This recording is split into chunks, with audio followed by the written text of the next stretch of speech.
done, you won. Yep, it wasn't about Kavanaugh at all. It wasn't about the court. It was about you, the system that protects you, something called due process.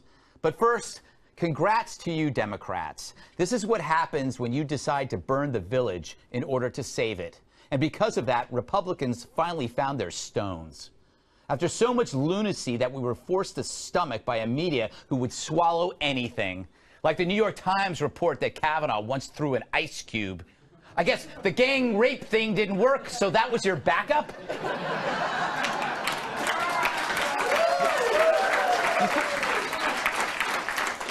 What, you couldn't find anyone to blame him for a wet willy? And there was the third accuser's claims imploding all over the place, much like Michael Avenatti's presidential aspirations. He did more to harm the Democratic Party than Bill Clinton's cigar. Meanwhile, the media ignored holes in the accuser's story so large you could steer Michael Moore through them.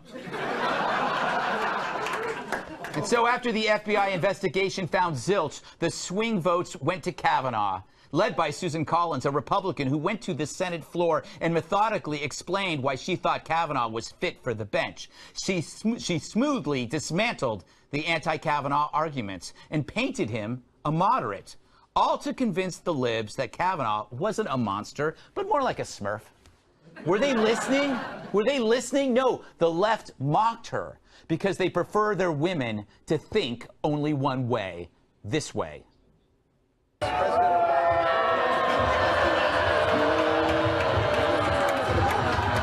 It's a great honor to be able to introduce for the first time ever anywhere This is a great day. Kavanaugh and Trump may well have saved the country by defeating the mob. And we are all vulnerable to the mob. The mob is defined by these things: subversion of justice, punishment without evidence, a willingness to discard individual rights and protections for immediate political gain. A mob is defined not by diverse voices, but by people imitating one sound, the sound of rage. And that's why it's so scary. The mob is an unbending beast in which intimidation is its only commodity, which is why it's not about Kavanaugh at all. It's about you.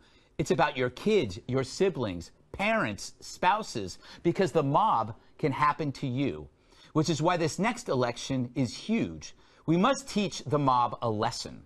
But if you don't want to listen to me, then just listen to this guy. We need to teach the Democratic Party a lesson that they will never forget, that you don't F with our system, you don't F with our due process, and you don't lynch somebody based on some scurrilous accusation. I love tossing to myself.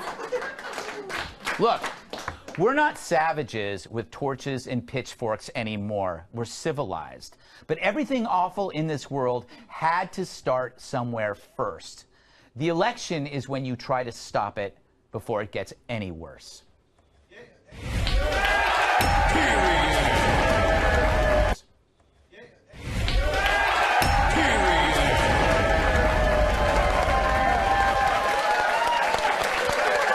Let's welcome tonight's guests. Yes, she spells doom in the courtroom, attorney Emily Compagno. He's a comedian, radio host, and your Uber driver. Fox News host Tom Shalhoub. Yes. She's so bright, glowworms follow her home. National Review reporter Kat Timpf. And he can literally reach across the aisle. Former WWE superstar and my massive sidekick, Tyrus.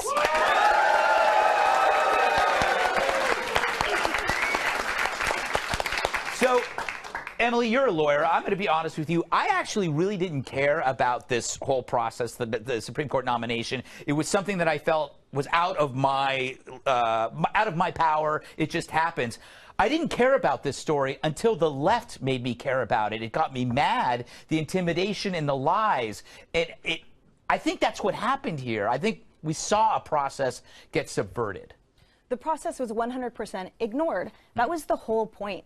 And, you know, I've seen as an attorney firsthand what happens when the court accepts as true allegations or statements that are uncorroborated. I've been a character witness for 2 separate false accusation trials, and I saw that the ripple effect can't be overstated. And of course I support the Me Too movement professionally and personally, obviously, but one does not equate the other, and it's a ridiculous subversion of justice too to accept those allegations. To me, that gender equaling automatically a truth, it does no one any good whatsoever. You know, Tom, you don't have to agree with Kavanaugh's philosophies. I don't think the vote was about that anymore. The vote was a defense of a system, the defense of due process. And I like what you said about the mob. I was almost tearing up, Greg. Really? It might be allergies. I have been emotional all week, and you probably mentioned this. I don't know, Greg, but our great hero, Andrew Breitbart. Right. He always spoke about what drove him to become political. It was the Clarence Thomas hearings. You remember? He would always say that. And the anger he felt with a man being, you know, with due process being thrown out in that case, he became the right-wing activist that we all know and love. Yeah. And I think a lot of people in this country it's going to be the same thing. I feel like there's a lot of people out there, people calling on my radio show, a lot of women, Greg. A lot of women calling my show saying, I do not like what's happening here. I have brothers, I have husbands, I have sons, you know, so, or husband. But most of those calls are wrong numbers. A lot of people call it into your radio show because the number is really close to like a fast food restaurant in their neighborhood. But they all call in. They all call in. Kat, I think the lesson for me, and you can agree or disagree, or I'd prefer you to agree, it's about a tyranny of the loud and the few who seek to intimidate the American public. That's the ultimate goal. That's how I feel. How do you feel? I think that's a thing. I think that could be a thing. Yeah. Look, I think this was really tough. I was watching this and just thinking to myself, I am so glad that I'm not a senator. Because, like, I had the hardest time today deciding whether I wanted chicken or beef on my BBQ bowl. And that is slightly less consequential than deciding who should sit on the highest court in the land. Right. But as you alluded to earlier, I think we have one person to really thank for this, and that is Michael Avenatti. Yes, you're right. Because when he brought up all of those incredible, insane gang rape allegations stories, it made people kind of tune out. Yeah. Watching Dr. Ford's testimony, that was an emotional thing for me. I watched that and I had a tough time deciding who to believe. And I think a lot of people, once they brought out the gang rape stuff, kind of stopped listening to all of it, and where they were more willing to believe Brett Kavanaugh's denial. So I don't know if the White House has sent him like a thank you card or like an edible arrangement. Yes. No. You know, Avenatti excited more Republicans than Fox News. I would agree with that. I thought that was funnier in my head. Tyrus, you don't have no pity applause. No pity applause here. Tyrus, it's amazing how this travesty looks now when you look out. Like 2 weeks ago, when you're inside of it, it seems so horrible and ugly. And now when you step out of it, it seems like, did that really happen? It's weird. I did my best not to get in it. Yeah.